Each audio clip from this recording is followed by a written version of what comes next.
All right. Oh, my video's not on. I was just typing the share.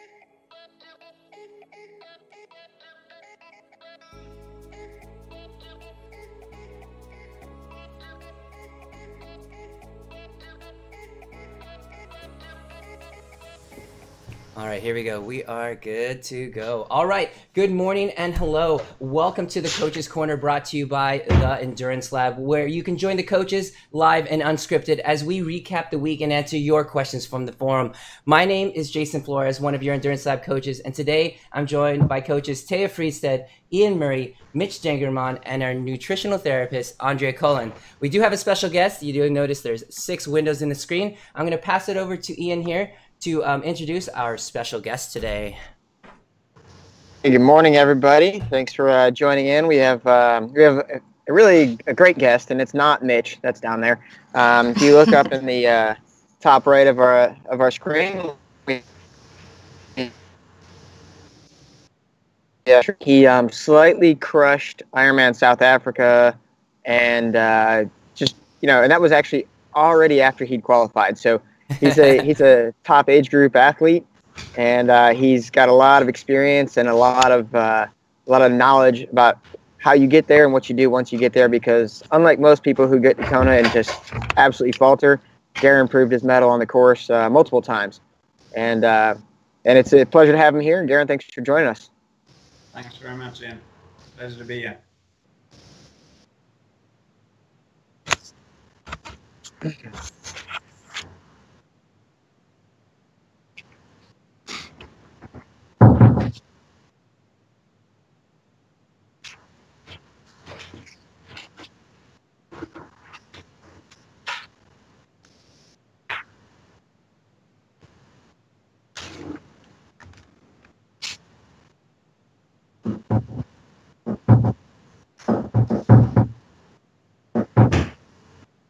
Yeah, so qualifying for 28 was actually done in 2017 in Italy.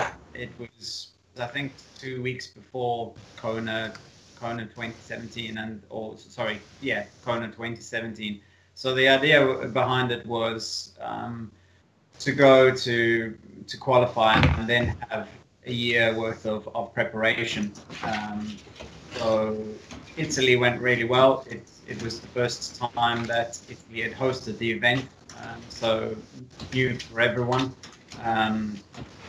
Fairly flat bike course, lovely run course with a lot of old trees and shade. So nice.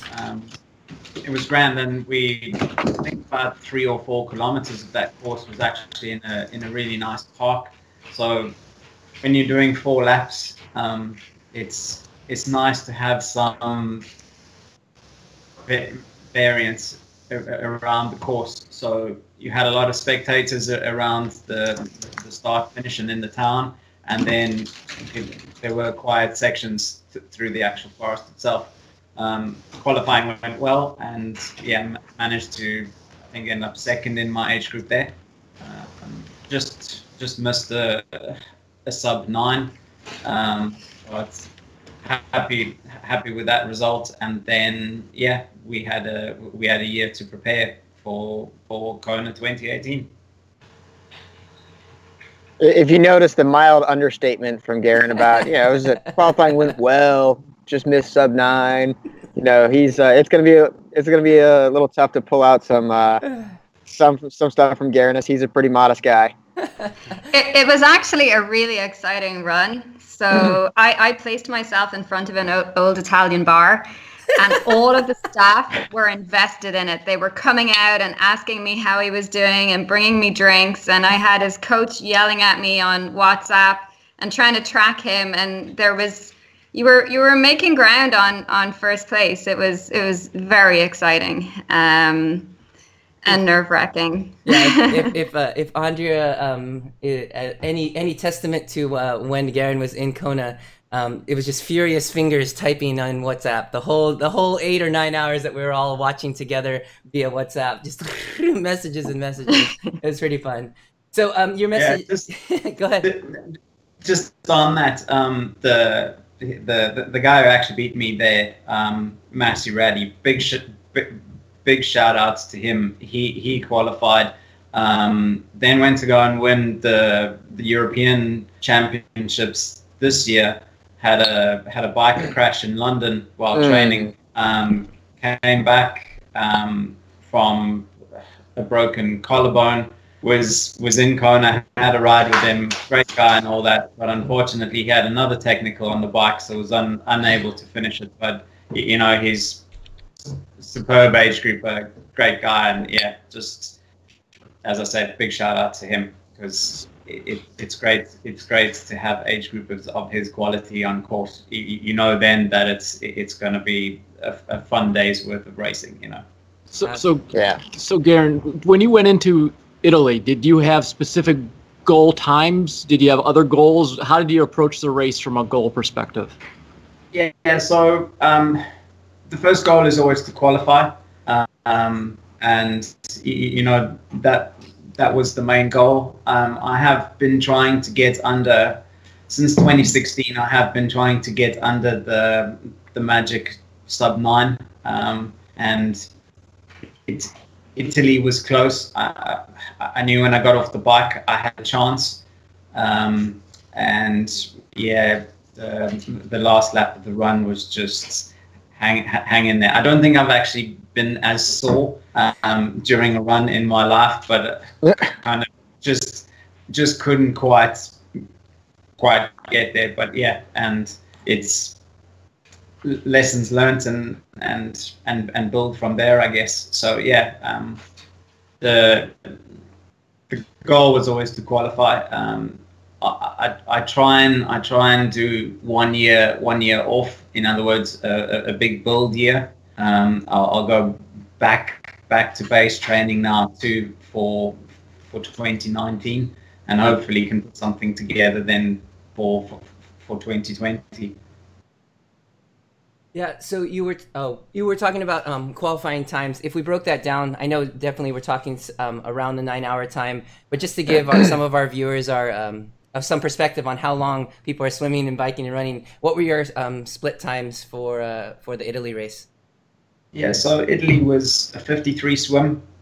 It was a long transition. I've never seen such a long transition. It was basically one street with 2 lines of bikes. So I think we kind of ran about 800 meters just in transition. Yeah, I've been there. So grabbed the bikes. I think I did a 4:53 bike, and then a 3:08 run. So yeah, add in a few little transitions and that sort of thing, and I think I ended up on a 9:03. So just for everyone's clarification, that's a 2.4 mile or 3,800 meter swim, 112 mile or 180 kilometer bike, and a marathon. So just so there's no confusion.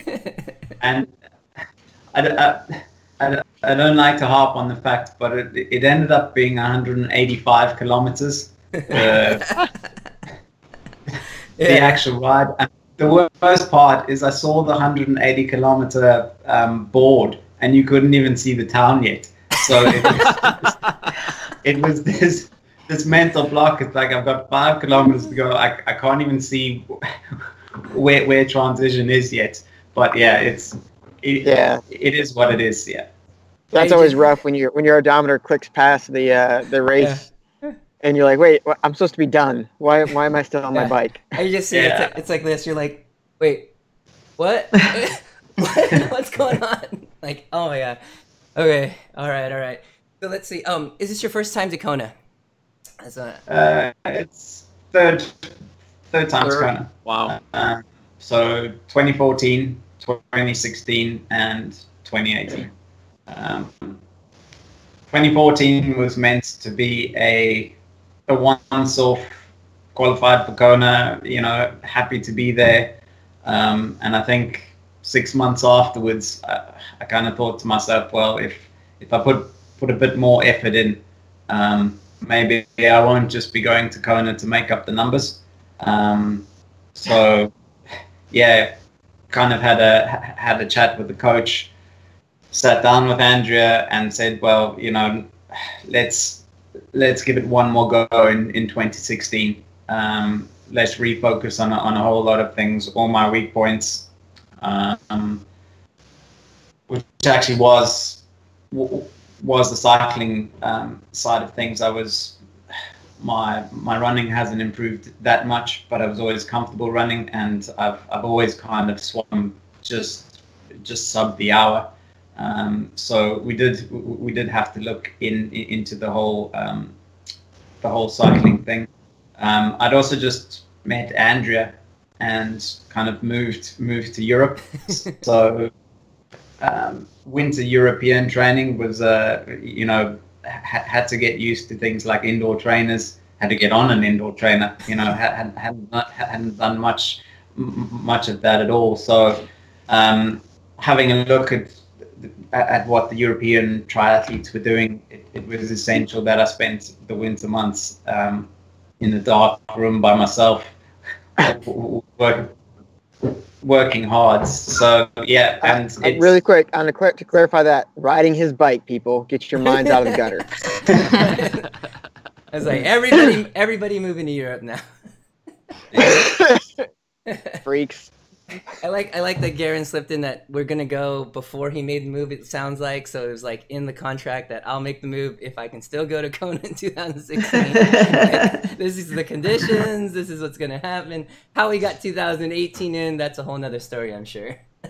Yeah, it was interesting because it was in Italy when you did Mallorca, wasn't it? That you came out of it saying these Europeans ride bikes a whole other way, and we started looking at power and indoor training and the tax system, and then Zwift came along in the beta form. Wasn't that in 2016? So there's a lot of change after 2015. Is that correct, Aaron?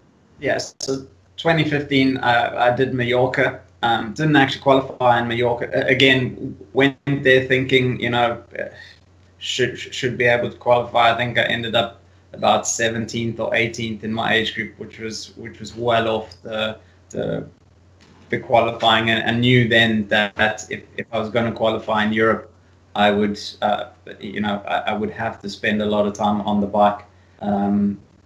So yeah, and then we got me into a lab. We did a whole lot of tests around FTP, VO2 max, got the heart rates correct. It was the first time I'd actually trained with a heart rate monitor, bought P1 power tap pedals. So kind of that October and November spent a whole lot of money on everything but the bike, you know. So all the equipment around it, you know. I think there's a book going around that it's not about the bike, but yes, there's a lot to do with it. So, but yeah. what you're telling me is that you could actually qualify for Kona without a heart rate monitor, a power meter, none of the real bells and whistles. You can actually just do the work and you can qualify for Kona. Novel idea. and seriously, in 2014, that's what I did. I literally rode the bike. I was as I was told. I had no heart rate monitor. I had no inclination to strap anything onto me. You know, didn't have power. It was just going to ride a bike for 5 hours every Saturday on the roads. It was boring. It was, you know, don't overdo it, don't underdo it. So yeah, just followed the instructions and got Kona. And that's why I think Kona was meant to be a once-off, and it's an experience. I've worked really hard to get here, probably overtrained, because I had absolutely no idea, you know, from the data or data feeds. I think after 2014, I was absolutely shattered, you know, in terms of what I was doing. But as soon as we started focusing on the numbers and that, I probably actually reduced my training by about 4 to 5 hours a week, just because it was certainly quality over quantity, and yeah. the improvements were actually massive. So, Garen, what was the year that you started using then the power meter and the equipment? The power meters would have come Christmas 2015, I think. I think the P1s had just been released, and I was kind of waiting for them. Andrew's brother lives in the US, and I was able to ship them to him, and then he shipped them on because we weren't able to get them in Europe. It just made sense to me to be able to take pedals off and move them between the road bike and the time trial bike. I know Garmin had the vectors. I'd read so much about trying to torque them and like change them and calibrate them. It's like the P1s just made sense, you know, as much, you know, as age groupers should be. Our time should be spent training, not around the peripherals, not getting to gyms, not worrying about what bikes and everything like that. So yeah. And so there was clearly a change in your training from when you went from not using a power meter to then using it. You had a reduction in the amount of time that you used to train. How about then from last time you were in Kona to 2018? What changed in your training, or what are some of the things that you changed from then on, already having the power meter to this last race?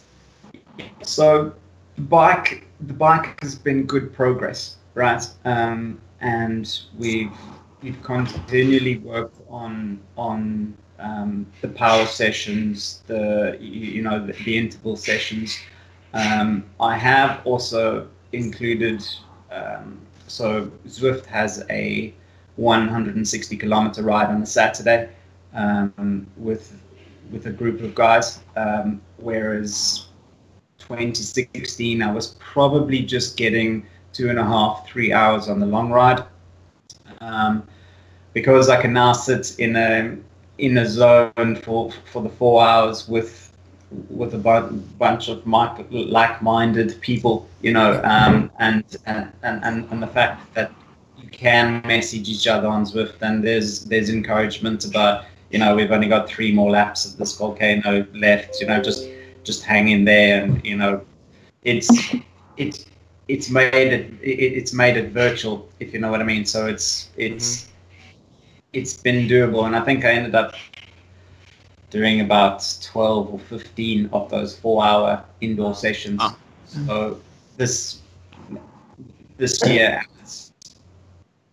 it's certainly given me the base that I needed. So during the week, I wouldn't do anything more than an hour and a half, intense, high intensity sessions, and then over the weekend there'd be 4 hours on a Saturday, maybe a 2-hour session on a Sunday before a long run, but not usually. But yeah, it's just been more focused. In 2015, I also put it to my coach, and I said, look, like, you are going to have to up your game too, you know, because she needed to learn the power. She needed to learn the indoor power training, and I think even she'll say, you know, we learned so much in those first couple of months, and in all credit to her, she's taken that to the next level too. In terms of the actual training, we actually spent more time in 2016 focused on the running. Running off the bike, long distance running. So I'm also somebody who will take 3 or 6 months to change something. So we'll make the change, and you know, I have to give it 3 to 6 months to actually see, well, this is working. There's no point in going 2 or 3 weeks, and I find it with nutrition too. It's, if I'm going to try something new, it's not going to be this weekend. And if I do feel great, it's certainly not because of the nutrition. Wait. So hold on, Garrett. So, wait a minute. So you're telling me is if you go from eating meat to vegetarian in 2 months, it doesn't work out right, you should go to vegan for 2 months, and if that doesn't work out right, you should just scrap everything? I actually heard somebody who did that, but I'm not going to say any names. Yeah, so I have to be good with the idea first before, because I don't think there's anyone who's going to convince me. I'm an age group, I can do what I want. I'm not looking for the sub 8s. So in terms of everything I do, it is, I also have to enjoy it. It has to make sense to me too. There are obviously the marginal gains in that, and certainly Andrea has focused my nutrition on a lot more vegetables and that type of thing. I can't. Boo. Yeah. I'm not able to eat steak every night, but yeah. So, a question for you here, because I know a lot of us struggle with this with balancing work, family, training. How have you been able to deal with the nagging that your significant other might give you for over, training vice family time? Especially if you have both Saturday and Sunday, you have to train, and they want to go do something. You're exhausted. You're right. You're exhausted, I'm gonna mute. Just. I'm gonna mute. I'm gonna mute. See, that's not a good example here, though. No, I know. Yeah. So. Or is it? Yeah. The good thing is, I train in 12-week blocks, right? So I will be really focused on everything for a 12-week period coming up to a race. Outside of that, I'm fairly flexible around, what I'm doing, how I'm maintaining things and that sort of thing. I have a business to run. I have to pay the bills. So I like to think my life is as balanced as possible. Andrea is also involved in, own training and that sort of thing. So it does make sense that we're both sitting on a bike on a Saturday morning, and she's sometimes more tired than I am. So I'm the one wanting to go out and do things. But in saying that, she's absolutely great coming up to a race. But she knows that I really have some really good downtime now, and hopefully she feels that she's getting a bit more attention than the bike or the dark room or anything like that. And then next year, as I said, will be a build year. We'll hopefully get out together, go for a few runs together and that sort of thing. So as much as she does support me, and the hours are long during those blocks, I try and keep my sense of humor as much as I can. Sometimes she just passes me a glass of red wine and says, "Yeah, you carry on." But then I kind of know my mood's not great, but in her support has always been awesome. And I can only try and give a little bit more of that back now over the next couple of months, because I know at some stage there's going to be something in my mind saying, well, now you need to plan for the next one. Yeah, so Taya, this is something you should probably teach your husband, because Taya's husband is pretty much lazy and useless and doesn't support her at all. So it's something that she has to deal with all the time. They fight over the trainers on the weekend is what they do. Well, yeah, that's actually it. To his credit, he even will look at my chain on the bike trainer and say, "Oh, we need to clean your chain," and he's wonderful. Yeah. Doesn't get better than that. But he won't pick her up if she flats. That's true. Okay. Oh yeah, that's true. I can change my flats pretty quickly, so there you go. Now. So, Garen, so having a nutritionist as a partner, someone who's really into diet, nutrition, eating well, how have your views on race weight changed over the years that you've been doing Kona and triathlon? Good question. Yeah, it's actually a very good question because I come from a running background, and weight is so important. Yeah, the lighter you run, the faster you're going to go. And I think my first Ironman ever was the lightest I've ever been at about 64 kilograms. And chubby. I looked says the elf. Yeah, I looked absolutely shocking at the end of it. So if anything's to go by, like this Kona, I raced at my heaviest. So I raced at 68 kilograms, and I raced Houston this year at about 71 kilograms, and the power on the bike was awesome.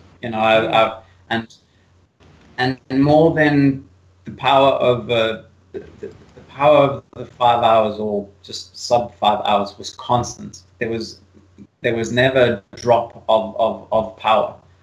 So I was able to maintain my power numbers the whole way through. I was, I wasn't absolutely shattered because I had nothing in the system. And I think Andrew's the first one to be on to me. Have you had enough carbs today? How many sessions are you doing? So the way we've always looked at it, I will get my training program for the week on a Sunday. Andrew will have an overview of that, and I have become very familiar with obviously what she wants me to do. But she'll pick up a double run session and say, just make sure you have another meal or whatever in the lunchtime. It's more just constant reminders now of how to maintain, how to recover, and how to make sure that I'm ready and healed for the next session. I don't train fasted at all anymore. I don't see the point. As I said, there isn't really a window for it with so many double sessions to do the fasted and benefit while recovering for a power session later on or something. Whereas if it was someone maybe doing 70.3 and they had like a single run, you probably could. But to try and fit it into Garen's program, we were always going to risk fatigue, poor recovery, and immune system compromisation. But Garen, every athlete is very different. And this is where a lot of athletes don't give their nutrition support enough time to get to know how their body works. And I suppose the meals just kind of happen for Garen because I know what his body needs, but he would operate better on a higher protein, higher fat, low to moderate carb on a day-to-day. And then we'll work on peaking his glycogen stores for the harder, longer days and for racing. That's one of the biggest changes you sort of made, was really getting on top of carbs in race week. Do you feel? Yeah.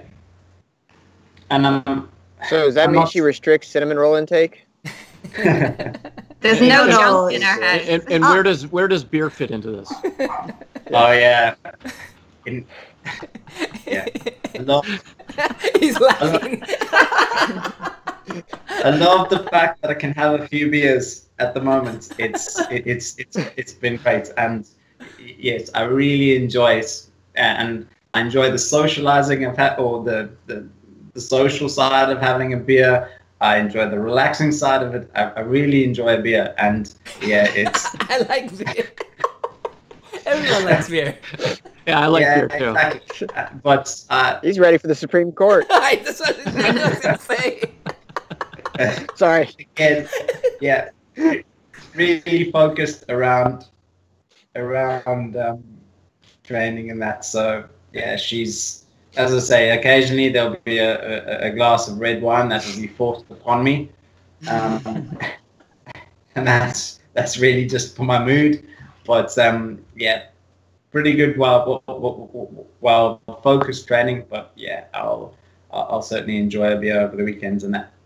So what I'm Talk to us about hearing, sleep. Oh, sorry, sorry, Tab. Yeah, I said oh. talk to us about sleep too. Sleep. Sleep, yeah. Yeah. Do you sleep? I'm not. So I'm not a very good sleeper. I need 6 hours of sleep a night, but I always have. So whether it was when I was working 14 hours a day, or I'm more than happy to go to bed at 11, 12, and get up at 6 again. I have realized, or I have worked really hard on recovery, but recovery to me is not always just sleeping. I understand it's probably the best, but on a Saturday afternoon or something like that, I will just throw myself on a couch and spend 3 hours on a couch actually doing nothing. But that's watching football or something like that, where the mind isn't working either. I think a lot of people, even though I sit behind a computer for 8 hours a day, the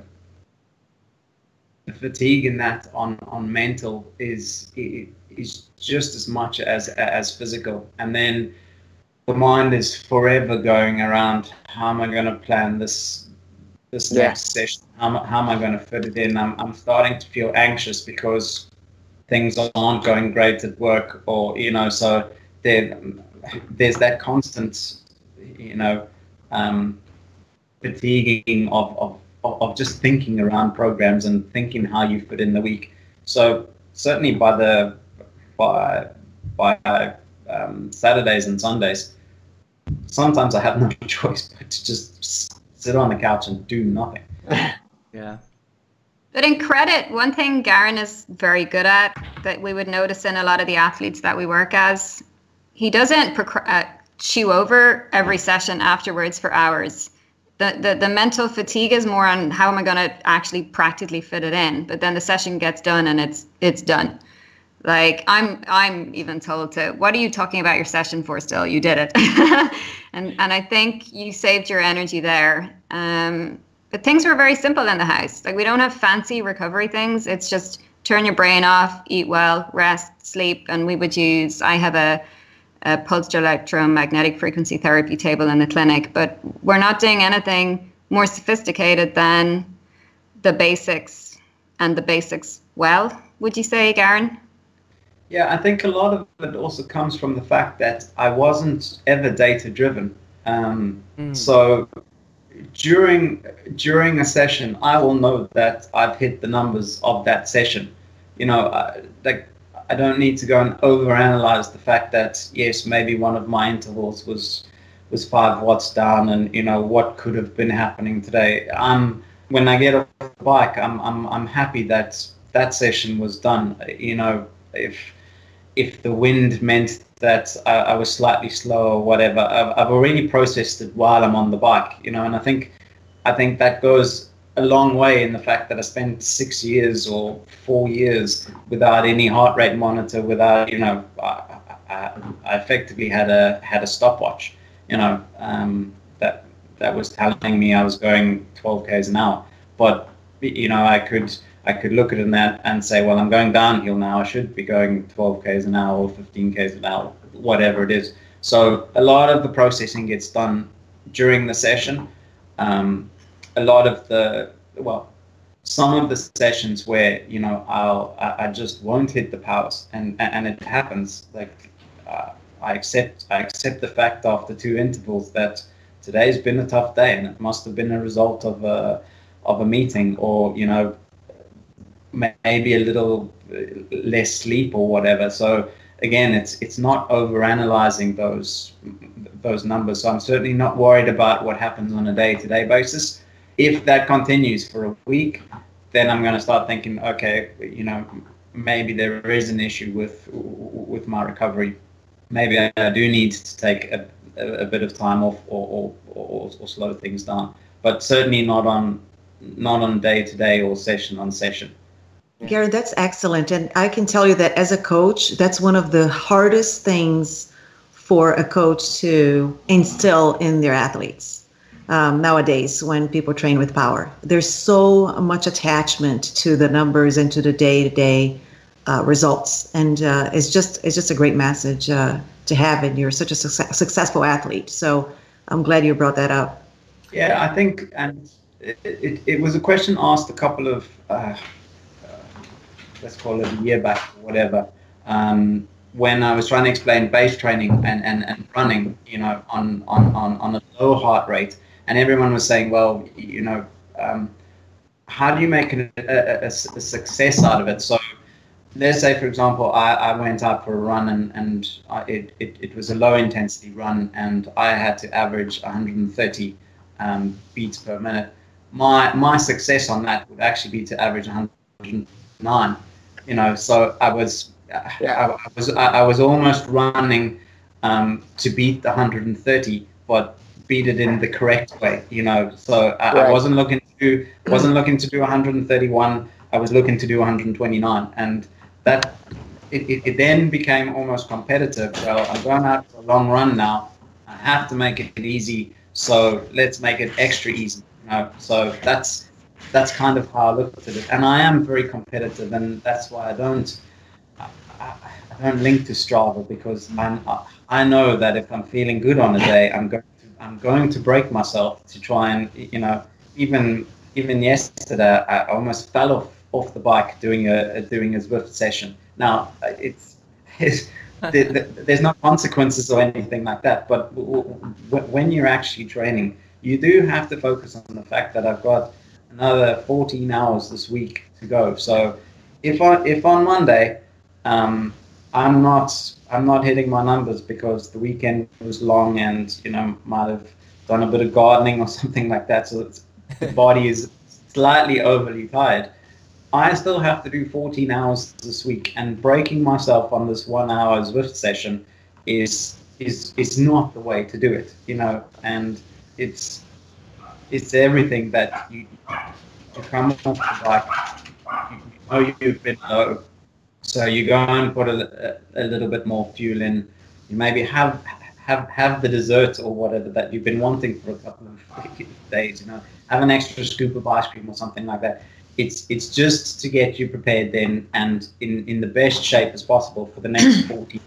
Mm-hmm. Makes sense. Yeah, and that's important too, and that's, I think, the hardest conversation we have with most of our athletes is why. Why are you doing this? What's the goal? Why do you want to do a sprint triathlon when you're training up for a 70.3 or a full, 6 weeks out? What are you trying to accomplish out of this? And I think as you're on the higher end of it, the pointy edge of the spear, you have to be much more careful. If you're just going to go do a race, you can throw in that sprint tri or that 5K or 10K, and it's not really going to affect that much. But if you're actually training and there's a legit plan, every time you deviate, there has to be a good why. And it could be, I'm tired, I just can't go today. Or it could be my brother's in town and I just need to bury him.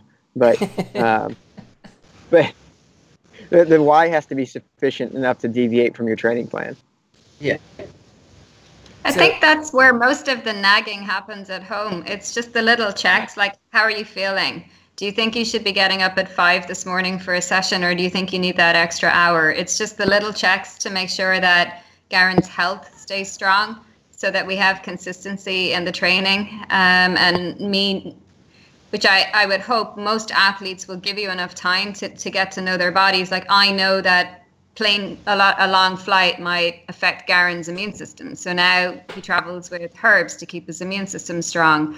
Or if he's entering a busy phase of work, might need to put in a little bit more support there. If he's out on the road, where are you going to get your lunch? It's those little, hopefully helpful nagging bits. Like, I know he's training. I'm not going to worry that he's off. He has to fit all of this in, but and they're the feedbacks that are important for coaches, how you feel, rather than, I was 2 watts under today. I think we need to know, how is that person feeling, and catch them before they break. which isn't being a hero. So bringing the little conversation a little bit back to Kona and bridging that to the training, it sounds like there's a question here that talks about obviously Kona is very publicized and kind of the things that we see in media, but it sounds like there may be some backstories to things that might not have been publicized as far as like last minute training or the things that you saw because you were there a good amount of time before the actual race. So it sounds like a leading question, but we'll have to see kind of what you've got there. Yeah, look, so very privileged to be able to go out there a good 3 weeks before the race to acclimatize. The island itself is fantastic, and anyone who can experience that, I'd say it's all worth the effort that you actually put in. The island this year was totally different. I know I posed the question to you guys about the wind. Well, there was no wind this year. Yeah. And that wasn't just race day either. That was, I have never, like the previous two occasions, you could come down from Harvey any time of the day and you'd have the crosswinds and everything. So it was a completely different island. There was literally no wind, and it was fantastic for that. And every time I thought, well, I'm going up to Harvey today, so I'm going to be prepared for a bit of crosswind. But there was nothing. I think any of the novices who did it for the first time this year probably came back and kind of said, what are these guys all on about? It's but they're certainly in for a rude awakening next year, because I really don't think it'll be back to normal. Let's put it that way. No, she's coming back with a vengeance next year, I think. Yeah, exactly. She's got some records to protect now. So it was a perfect race for everyone. Jason, you made a good point. I think the show just post race, he said that we'd become, athletes or age groupers had become in this race to prove something to themselves, to prove that we could actually do the distances. It was a personal challenge, and I think that's been lost somewhere in this whole. Look, it's a fantastic brand. I don't know any other brand that has been so successful getting people to commit to the hours of training, probably over hours of training, the rushing around, we need new equipment, we need better equipment, we need faster equipment. It really is. I mean, it's driven the whole triathlon scene. Certainly, I think in Europe, South Africa, and I'm sure also in the US. But it's an amazing brand. They're obviously making a lot of money out of it. But it's over the last over the last 4 years, the massive growth and the marketing and everything like that, it's crazy stuff. The fact that we can have Facebook Lives of everyone, any of the pro sessions and everything like that. The problem with that is you're not seeing everything the pros are doing. You're seeing that 3 minutes of what looks like a power interval up through to Harvey or whatever, and I don't think everyone's actually taking that into consideration. And it's like, this is what we should be doing. The amount of work done in the last week leading up to Kona, is the reason I think people are disappointed with their actual races. The amount of just walking around people are doing, and you see the same people out all the time, and it's like, well, hold on here, Yeah.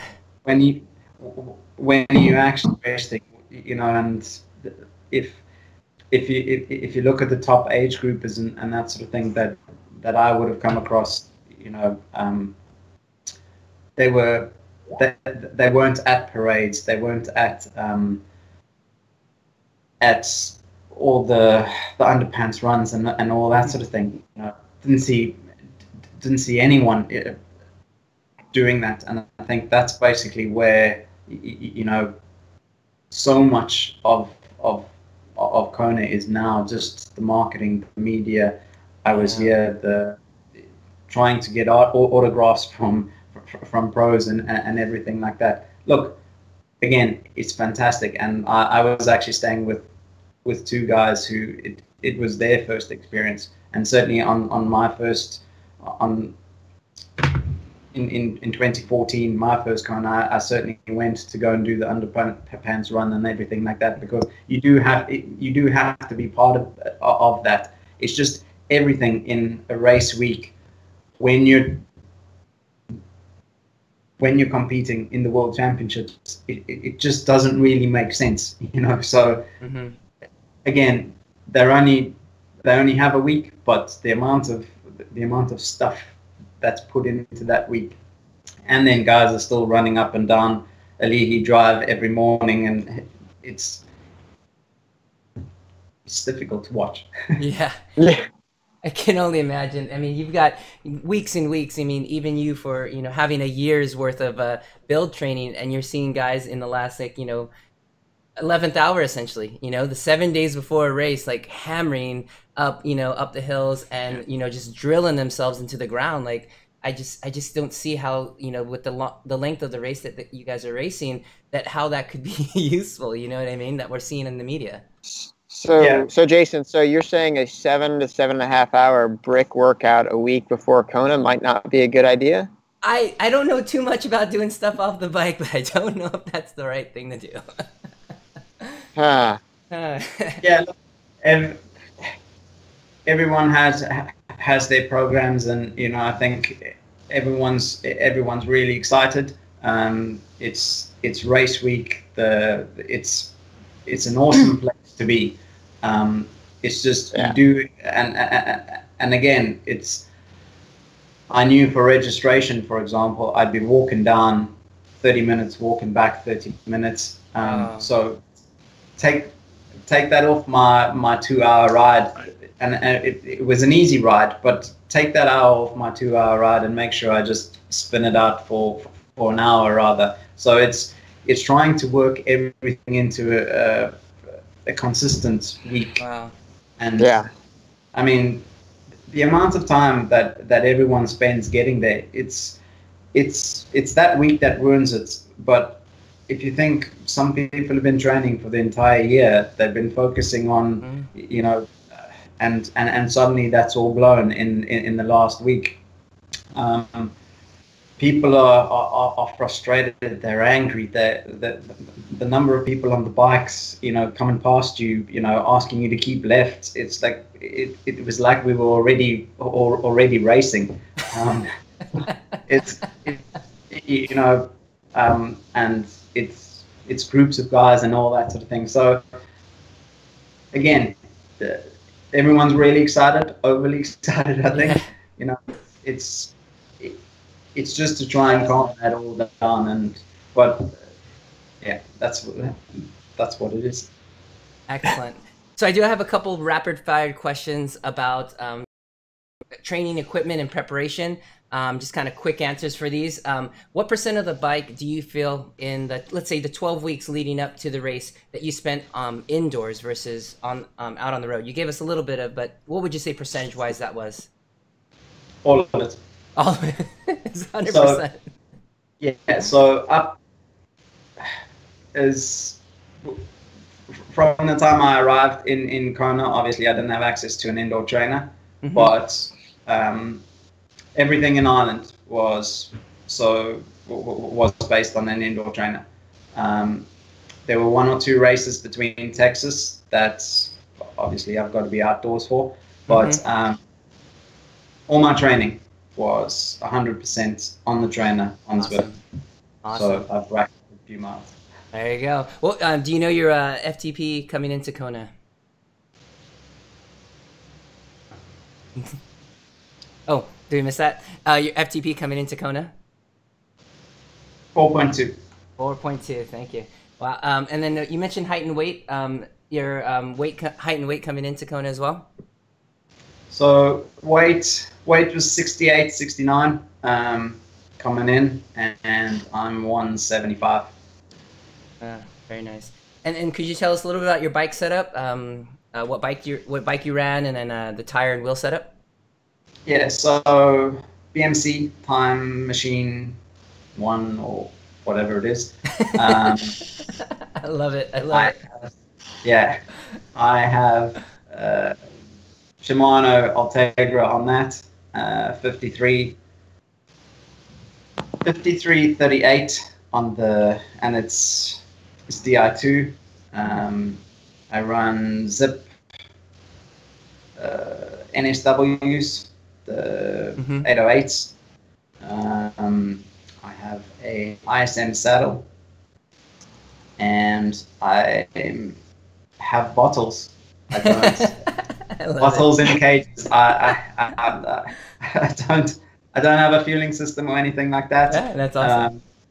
And in terms of what was going on and the traffic and all that sort of thing on the bike course, I'm really glad I just had to put bottles in cages to try and refill these hydration systems and all that sort of thing. With the number of bikes on the course, I know everyone's seen the drafting pictures and everything like that. It is something I was very, very frustrated with. I don't think you can comment on a picture itself.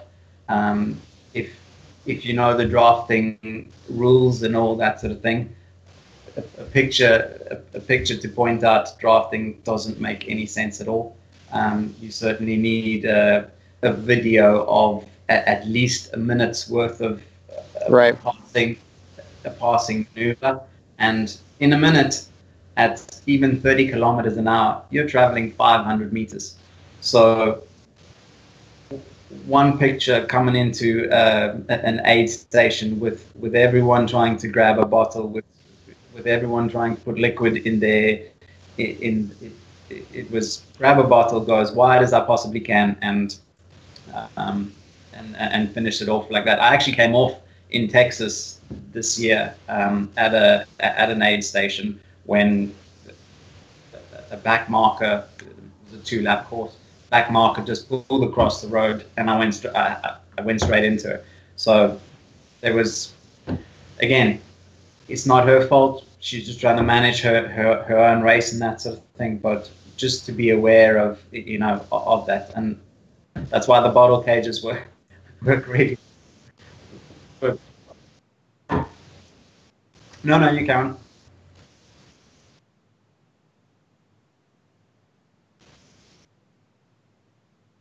Yeah, so I was in, because it wasn't as hot as previous years, I actually decided to go with my Casque Bambino. I've ridden that a few years now, and I'm happy with it. I was considering, I just have a Giro Attack to around the maybe doing that if it was really hot, but I had a look at the temperatures and it was going to be warm, but nothing that I could manage. So yeah, happy. So quick one for you, Garen. For the top age groupers, HGH, testosterone, or EPO, or a cocktail?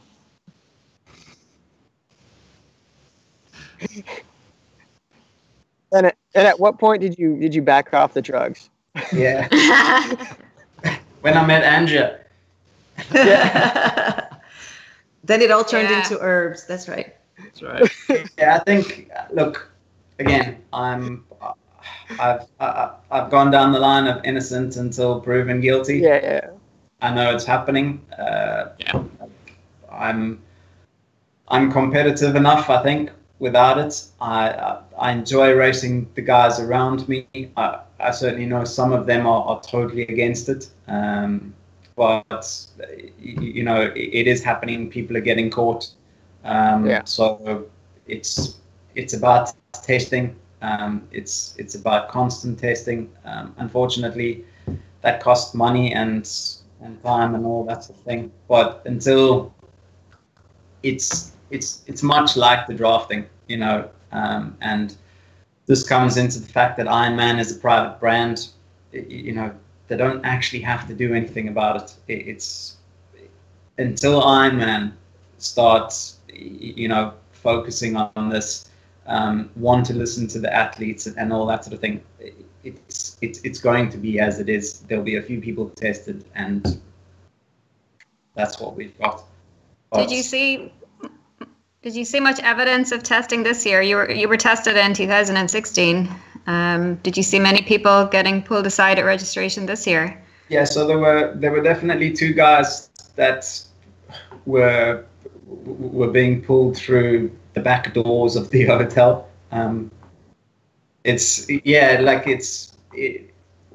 Once I was informed in 2016 that I was going to be tested, there were two people that never left my side until I got into the room where I was going to be tested. So it is done properly and all that sort of thing. So I saw two similar situations while I was at registration. So I know it was happening. They can't test everyone, but you know, at least some testing was being done. So we have one last important question for you, Garen, before you go, because we don't want to monopolize too much of your time. And this is probably one of the most commonly thought about questions for a triathlon, especially from the cyclists. Pee while riding and running, or get off the bike, or stop. And how do you clean your shoes? Yeah, that's the most important part. Don't put the shoes. Yeah, don't put the shoes into the bike box until they've been washed, because generally the bike box, you don't open the bike box for at least a week before you get home, and by the time, so that answers your question. Yeah, so it takes way too long to stop a bike, and wait in line.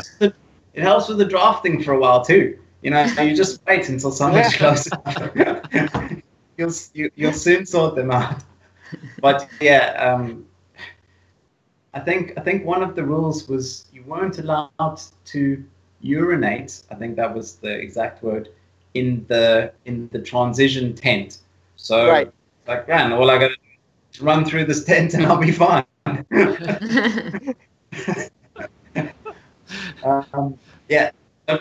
It saves time.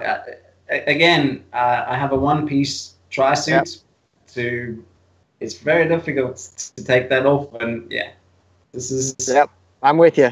Yeah, I once actually came second in the 70.3 by 5 seconds, and I'll never do anything stupid again, like take off my tri-suit or stop running again, because it's just ridiculous. Like, yeah.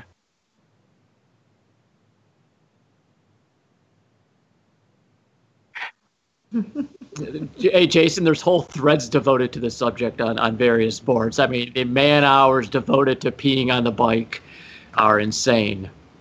There's tri-suits designed for this too. Is there? Is that a built-in diaper or something? No. One. It's got a flap. Yeah, it's got a flap. I thought they were all just made for it. So, they don't retain the water.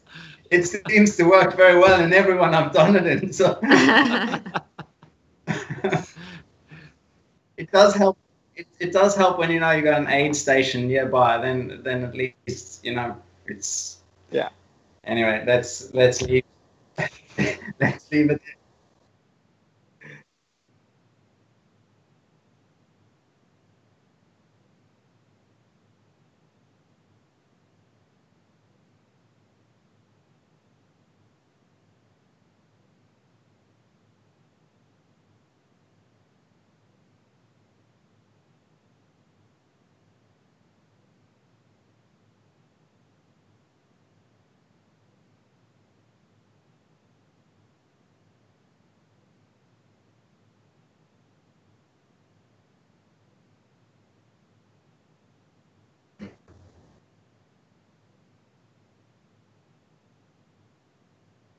Thanks very much, guys. Cheers. Thank you. Cheers.